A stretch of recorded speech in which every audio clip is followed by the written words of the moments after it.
nikah itu dinyatakan sah kalau memenuhi 4 hal. Itu namanya rukun nikah. Jadi kalau bagaimanapun cara pelaksanaannya, asalkan 4 rukun ini terpenuhi, maka nikah itu sah. Apa saja? Yaitu yang pertama adalah calon pengantin, ya.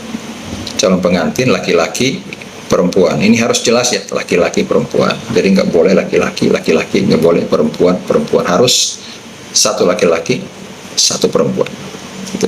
Jadi nikah yang sah itu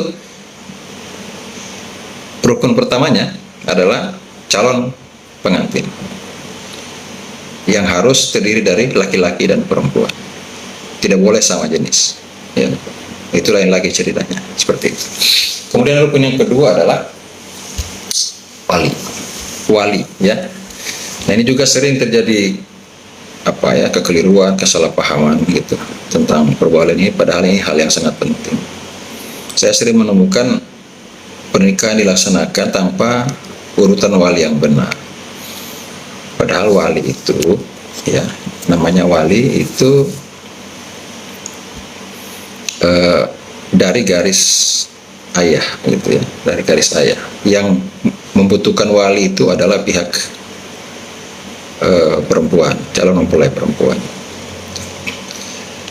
dan itu dari pihak ayah. Jadi urutan wali yang pertama itu adalah ayah kandung dari calon mempelai, calon pengantin perempuan, gitu.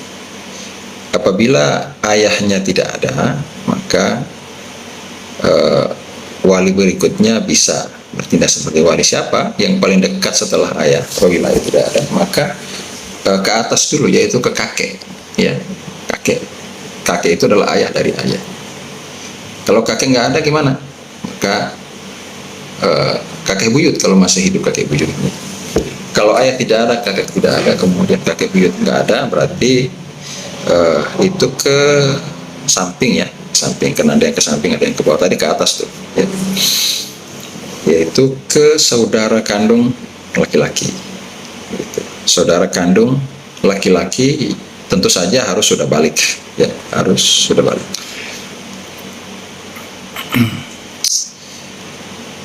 Dan seterusnya, ya, seterusnya ada urutan wali. Nah, kemudian bagaimana kalau ada calon pengantin perempuan, tidak semua walinya tidak ada?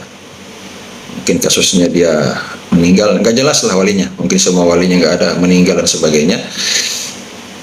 Maka kasus seperti ini disebut dengan wali hakim. Kemudian rukun yang ketiga, jadi pernikahan tadi itu yang dilaksanakan di bawah tangan tanpa dihadiri oleh petugas. Ya, petugas itu adalah para penghulu dari KUA, gitu ya. Jelas sudah tidak sah. Terus apa rukun yang ketiga? Rukun ketiga adalah saksi. Saksi itu 2 orang. Siapa saja boleh menjadi saksi, yang penting memenuhi syarat. Syarat yang pertama adalah dia harus balik, ya, kemudian berakal. Ya, orang gila nggak boleh jadi saksi. Balik artinya dia sudah dewasa, ya. Artinya anak-anak nggak boleh jadi saksi, seperti itu. Kemudian Muslim, ya, gitu. Non Muslim tidak bisa menjadi saksi dari pernikahan seorang Muslim. Terakhir ijab kabul. Ijab kabul itu, ya, pernyataan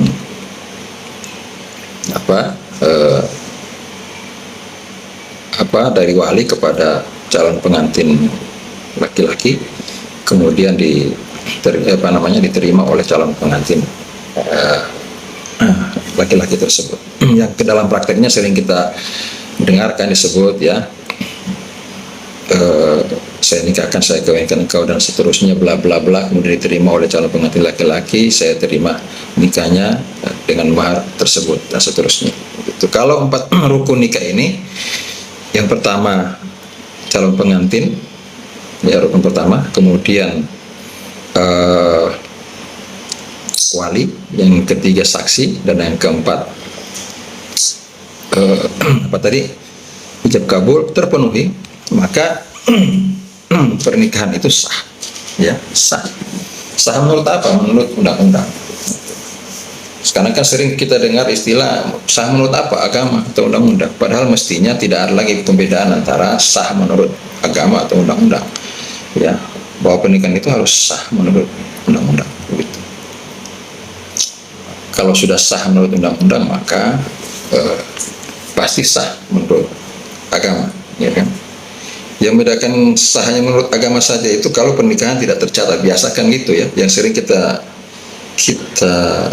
kenal dengan istilah nikah siri atau nikah di bawah tanah, ya.